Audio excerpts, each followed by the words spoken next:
জান্নাতে সবকিছু পাওয়া গেলেও কয়েকটি জিনিস পাওয়া যাবে না। যেমন জান্নাতীরা সব সময় সুস্থ থাকবে, তারা চাইলেও কখনো অসুস্থ হতে পারবে না।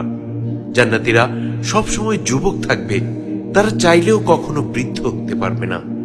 জান্নাতীরা চির আনন্দিত হবে, তারা চাইলেও কখনো তাদের বিচ্ছেদ হবে না। আর কোনোদিন তারা দুঃখে কষ্টে পতিত হবে না।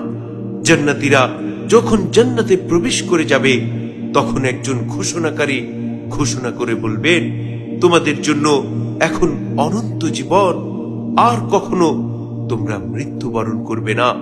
তোমাদের জন্য এখন চির সুস্বাস্থ্য, তোমরা আর কখনোই অসুস্থ হবে না। তোমাদের জন্য এখন চির যৌবন, তোমরা কখনো আর বৃদ্ধ হবে না। তোমাদের জন্য এখন চির সুখ ও পরমানন্দ, তোমরা আর কোনোদিন দুঃখে কষ্টে পতিত হবে না। সুবহানাল্লাহ।